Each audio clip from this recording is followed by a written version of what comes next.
So I posted a why I'm buying the Pixel 7 instead of the Pixel 7 Pro video a few days ago, and wow, it seems like everyone is very hyped to buy the new Pixels this year, which is to be expected with the killer price points at $599 USD for the Pixel 7 and $799 for the Pixel 7 Pro. I've gotten hundreds and hundreds of questions asking me if they should upgrade from the current phones, whether it's an old Samsung, an iPhone, or one of the older Pixel phones, and because there is no way I can reply to each person individually, I've decided to make a video sharing my thoughts for who should buy the Pixel 7 or the Pixel 7 Pro and who shouldn't. So hopefully this video will help you make a good purchase decision. And before we get started, I just wanted to say that I will be doing a bunch of awesome Pixel 7 coverage on the channel with fun reviews and even my popular day in a life as a university student using this phone, so be sure to subscribe to the channel so you won't miss out on that. But enough talk, let's get started. Alright, let's start with the people who've been using an old phone for a couple of years now and are seriously considering the Pixel 7 or the 7 Pro. I have 3 words for you: just do it. Ever since the huge redesign of the Pixel 6 series, Google has been going all in on the marketing and development of the Pixel series, and with these new phones being the 2nd generation, it's pretty safe to say that you will be getting a device that has been proven to be an amazing experience. Now, who are you to say that they're good phones, you ask? Well, I've been using the Pixel 6 for an entire year, which I just sold, and also the Pixel 6a from launch day that I've now given to my brother. Now, a lot of people probably remain skeptical because the Pixel 6 launch was admittedly quite a disaster, with Android 12 being incredibly buggy, along with other hardware issues like a slow fingerprint scanner. Luckily, with Google being reliable at pushing out updates every month, those bugs were soon fixed, and ever since then, the phones have been getting better and better. The Pixel 6a also proved that Google sorted out all their launch issues and was a solid phone too, so I don't think there's a reason to worry for the Pixel 7 series this year. Let's also go over what's new with the Pixel 7, what to expect with the hardware, and then we'll move on to all the exclusive Pixel software features. Starting with the design, it is a very incremental upgrade from the Pixel 6. When Google did their whole redesign, they scrapped their usual cameras on the upper left and instead slapped on a giant horizontal camera bar that goes completely across the phone, making it look sort of like an Among Us character. Google definitely made the design unique from other phones to create their own identity, sort of like the iPhone notch, and this year, instead of it being a full piece of glass, the camera bar is covered with aluminum, leaving a cutout for the camera lens. The Pixel 7 actually has a matte finish on the camera bar, while the Pixel 7 Pro uses a polished finish. This will help increase the durability of the camera bar, which is also useful as a finger ledge to more comfortably hold the phone if you didn't know. It also gives a more mature and elegant look to the phone in my opinion, especially when combined with the new color options. For the Pixel 7, we're getting Obsidian, Lemongrass, and Snow, and for the Pixel 7 Pro, we're also getting Obsidian, Snow, and a different green Hazel. I kind of wish these phones had a matte glass back, but most people put their phones in a case anyways, so that doesn't matter. As for displays, both of them will not be anything mind-blowing, but still have very respectable displays. The Pixel 7 Pro comes with a 6.7-inch 1440p AMOLED, which is LTPO tech, meaning that it can go from 10 to 120Hz, and the Pixel 7 comes with a 1080p 90Hz display. That's interestingly smaller by 0.1 inches than last year.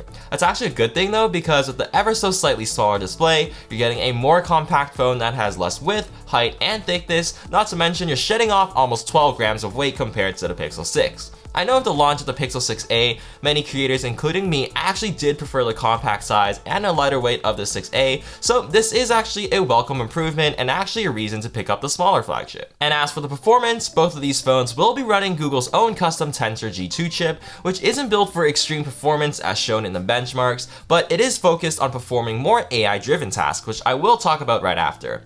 There's also 12GB of RAM on the Pixel 7 Pro compared to 8 on the Pixel 7, but it's unlikely to make a difference since after using the Pixel 6 for a year, I've never run into any issues with RAM management. And finally, for battery life, the Pixel 7 Pro keeps the same battery capacity at 5000 mAh, while the Pixel 7 gets a slight decrease from 4600 to 4350, which should be fine because of the smaller screen and the more efficient chip. What's new this year is the Extreme Battery Saver mode, which Google claims is able to keep your phone running for 72 hours. And if you're confused about which phone to pick from the Pixel 7 and the 7 Pro, I actually did do a comparison video which you can check out over here. Now that the hardware is out of the way, it's time to talk about what makes Pixels a Pixel, and something you will not be able to recreate on any other phone: software and computational photography.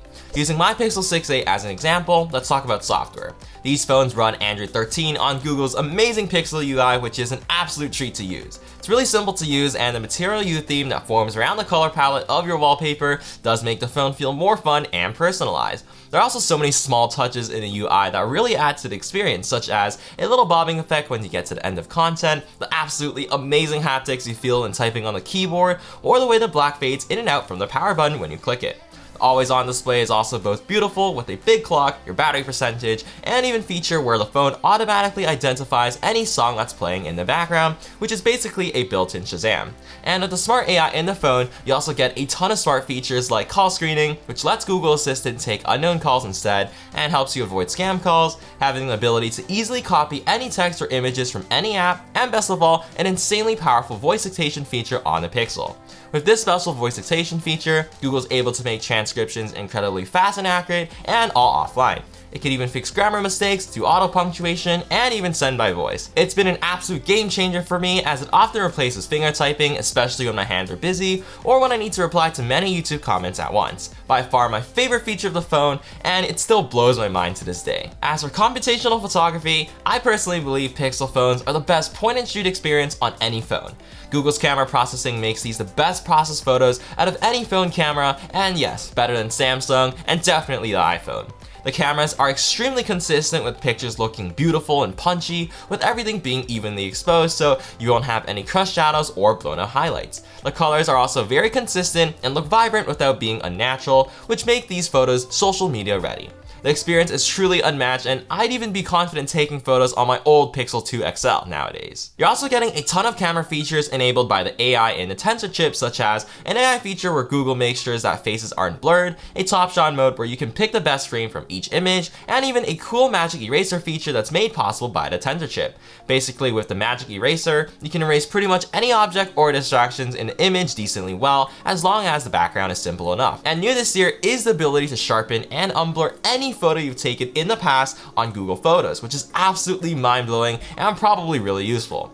Lastly, we also do have cinematic blur, which is basically portrait mode for video. Apple's cinematic mode that can shoot up to 4K though is really good this year, so it will be interesting to see how the Pixels compare. And as you can see, all these camera features are amazing and definitely something Google has been promoting a lot in their advertisements. Now that I've rambled on and on about all the reasons you should buy a Pixel, who shouldn't buy a Pixel? Honestly, that really depends on your region, as promotional offers are completely different.